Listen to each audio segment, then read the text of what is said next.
Okay, so get this, like, you're super interested in AI, right? And how to actually, like, make money with it. And we're talking Chrome extensions, right? Okay, yeah. And I found this story. You're not going to believe this. This guy, Saaid Ezzati, built this extension called Superpower ChatGPT. Wow. And get this, it's making him like 20 to 30 grand a month. Whoa, really? A month. I know. I was like floored. That's incredible. Tell me about this guy. How'd he do it? Yeah, well, Saaid, he's a software engineer. Okay. But get this, he had like zero experience with browser extensions before this. Seriously? Yeah, he just had this like awesome idea and just went for it. That's amazing. That's the spirit, right? That's awesome. And it's obviously working. I mean, 260,000 downloads, 150,000 weekly active users. It's pretty wild. That's wild, especially doing it solo. Yeah, it's a testament to a good strategy. Yeah. One thing he did was target platforms with massive built-in audiences. Right. Like Gmail, Facebook, YouTube, places where people already spend a ton of time, so. Right. Even a tiny fraction of those users is huge. Right. That makes sense. Go where the people already are. Exactly. Yeah. But I imagine that's really competitive, right? Yeah, so he actually had a two-pronged approach. So alongside those giants, he also went for smaller platforms with their own marketplaces. Oh, okay. So think like Zoom, Salesforce. They have fewer users overall, but way less competition for extensions. Oh, that's a really good point. So you stand out more easily. Yeah, and I guess building an extension is less risky than building like a whole software product. Totally. You can test the waters faster. Exactly, yeah. Saaid makes that point. It's perfect for like rapid testing without like a huge investment upfront. Right, okay. So that's encouraging. But now I'm hitting the like blank page problem. How do you even find a good idea for an extension? I feel like that's where I would get stuck. Well, Saaid's advice is really practical here. First, solve your own problems. Okay. That's actually how superpowered ChatGPT was born. Oh, wow. You know, he was using ChatGPT and saw gaps, so he filled them. The second thing is get deep into user communities. Okay. Spend time on subreddits, Discords, forums, anywhere people are talking about the platforms you're interested in. So it's like almost being like a detective, trying to figure out what people are already complaining about or wishing they had. Yeah, spot on. If you build what users are asking for, you're already halfway to a winner. Right. Okay. Awesome advice. But now the techie part comes in, and I'm sure some listeners are like me, like, wait, I'm no coding whiz. Can I actually build this thing? Yeah. Well, you'd be surprised. Saaid learned everything he needed in a few days. Oh, wow. And his first version was super simple. It just had like 2 core features. Huh. And of course, timing was key, like launching right when ChatGPT blew up, he caught that wave. Wow, a few days. Okay, now I'm really intrigued. Like, what does that learning curve look like? I have some basic HTML and CSS and JavaScript, Could I potentially pull this off myself? Totally, yeah. I mean, with those skills and like some dedication, building a basic Chrome extension is like totally doable. Okay. I mean, there are tons of resources online, like tutorials and documentation. Saaid's a living proof you don't have to be a coding genius. Right? This is seriously inspiring. So let's say we've got our idea, built this awesome extension. Now, how do we get people to actually use it? Yeah. Marketing can be a real beast. Right, and that's where things get really interesting. Because remember, Saaid spent $0 on advertising. Yeah, that blew my mind. How is that even possible in such a crowded market, too? Right. Well, his first move was, honestly, genius. He posted about it on Reddit. Okay. And that very first post, it went viral. Wow. Now, sure, there was some luck there, but like the extension itself had to be good, right? Right. You needed to grab people, make them want to share. That's the real lesson here, Build something so valuable, so useful, that it kind of markets itself. Word of mouth, yeah. Gold, right. And I bet being early in the ChatGPT space helped, too. Like, that was hot. Oh, for sure, yeah. Riding that wave of hype was huge. But it wasn't just Reddit, right? Uh-huh. He got featured in tons of those top 10 ChatGPT extensions articles by bloggers who, genuinely loved the tool. Oh, no. So the quality spoke for itself. Exactly. The marketing kind of took care of itself. I love that. Okay, so now we have a user base. Everyone's raving. How do we make money? Right. So that's where Said's approach is really unconventional. He started by offering the extension totally free. Really? Free? Yeah, free. His focus was on growth above all else. Interesting. So once he had a solid user base, he started a newsletter, landed some sponsorships. Okay. It was all about building a community around it before even asking for money. That's smart, yeah. Building that trust, showing the value first. But did he eventually do paid features then? Exactly, yeah. So after about 9 months of free use, he rolls out premium features, paid upgrades, classic freemium model, right? Give people a taste, then let them pay for the full experience. Makes sense. And now he's making over 20 grand a month. Not bad for a side hustle. Right. A mix of subscription revenue from his premium users, plus those ongoing sponsors from the newsletter. Proof you can build a real business by focusing on what users need. Mind-blowing. Okay, this whole extension thing is fascinating, but let's zoom out a sec. We know AI is still early days. The potential's huge. Oh, yeah. What other areas do you see it impacting in the years to come? Oh, man. Where do I even begin? It's like the Wild West out there. One area I'm super stoked about is healthcare. Okay, yeah. Like AI-powered diagnostic tools that could detect diseases way earlier, more accurately. Right. Imagine the lives that could be saved. It's crazy. That would be revolutionary, yeah. Early detection is everything. Exactly. And what about things like personal medicine? Could AI tailor treatments to a patient's, unique genes? Absolutely. That's the whole idea behind precision medicine, right? Using AI to crunch tons of data and create like custom treatment plans. We're even seeing it in drug discovery. Wow. Like finding new cures for diseases we don't have answers for right now. That's amazing. So it sounds like healthcare is going to be completely transformed by AI. I mean, the potential's there. No doubt about it, yeah. And it's not just healthcare. We're seeing AI in finance, education, transportation, everywhere. Self-driving cars, AI tutors, algorithms that predict like market trends.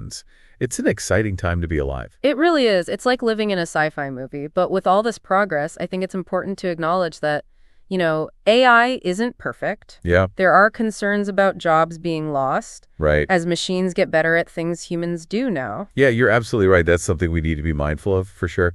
But I like to see it as an opportunity, for us to like adapt and evolve. Uh-huh. As AI takes over those more like routine tasks, it frees us up to focus on higher level stuff like creativity, innovation, all that. Right. Imagine a world where we're like collaborating with AI to solve the world's biggest problems. That's a really great way to look at it. It's not about like AI versus humans. It's AI and humans Exactly. working together, right, to create something better. But with all this power comes responsibility. How do we make sure AI is developed ethically? What can we do to prevent like misuse or unintended consequences? Yeah, that's the million-dollar question, and honestly, there's no easy answer.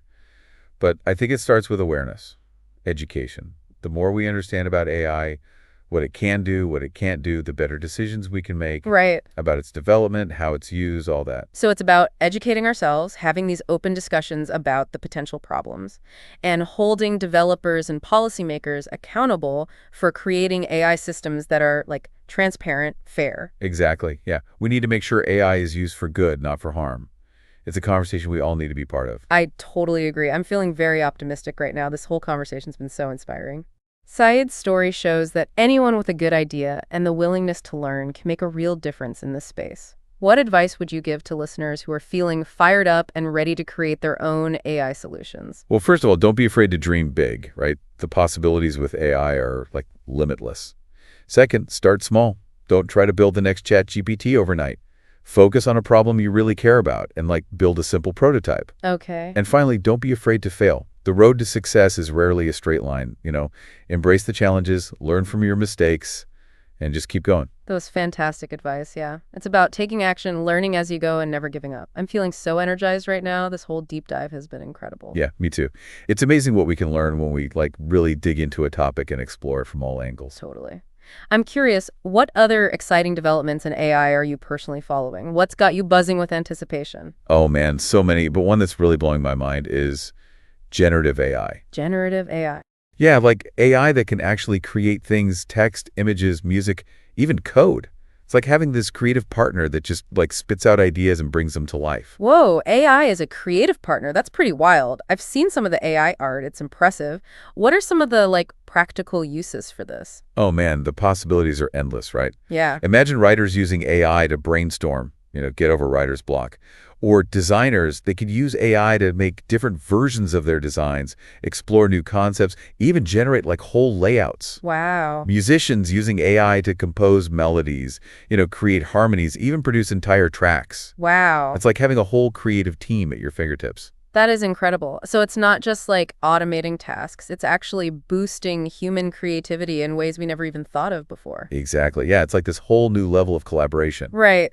But I gotta admit, it's a little like unsettling to think about machines being creative. Is there a risk that human creativity becomes, I don't know, obsolete? Yeah, I mean, that's a valid concern for sure. It's a debate that's been going on for a while now, especially in creative circles. But Honestly, I don't think we need to worry about AI replacing human creativity. Okay. If anything, I think it's going to elevate it, take it to new heights. Think of AI as a tool that can help us explore new ideas, push those boundaries, and ultimately create things that are even more elevative, more inspiring. So it's not AI versus human creativity, it's AI amplifying human creativity. Exactly. I love that. It's like AI is giving us a superpower, expanding what we can do creatively in ways we couldn't have imagined before. But with great power comes great responsibility, right? Huh? How do we ensure that these really powerful AI tools are used ethically, responsibly? What do we need to be careful about as we move into this new era of working with machines? You hit the nail on the head. Ethical considerations are the biggest thing when it comes to AI, especially in these creative fields. One of the toughest challenges is making sure that AI content doesn't perpetuate biases or spread misinformation. Right. We have to be super careful about the data we use to train these models. Put in safeguards so it doesn't create stuff that's offensive, discriminatory, or just plain wrong. Yeah, that makes sense. We've already seen how biased data can lead to biased AI. We don't want that happening in creative areas, that's for sure. Absolutely. It's also important to think about ownership and copyright. Who owns the rights to AI-generated stuff? The person who made the AI, the person using the tool, or the AI itself? Right. Those are some seriously tricky questions, and legal experts are still trying to figure it all out. We need clear guidelines, legal frameworks to make sure AI content is used ethically and responsibly. It's a complex issue, but it's a conversation we need to have as a society to make sure AI benefits everyone. Absolutely. We got to be proactive, not reactive, right? We can't wait for the problems to pop up and then try to fix them. We have to think ahead and prevent them. This is why it's so important for everyone to be part of this conversation about AI, not just the tech experts or policymakers. Totally. It affects us all, and we all have a say in how this turns out. Couldn't agree more. The future of AI, it's a shared responsibility.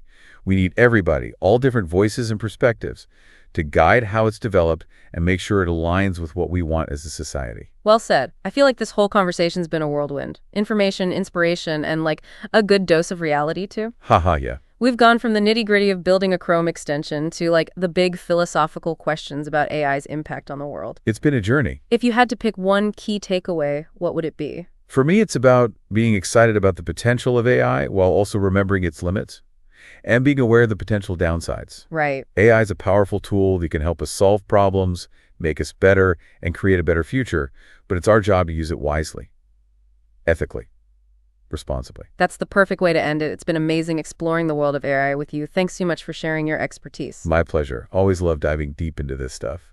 And to our listeners, we hope you found this deep dive informative and inspiring. Remember, the future of AI is still being written, and we all have a role to play in shaping it. So stay curious, keep learning, and let's make it a future we can all be proud of.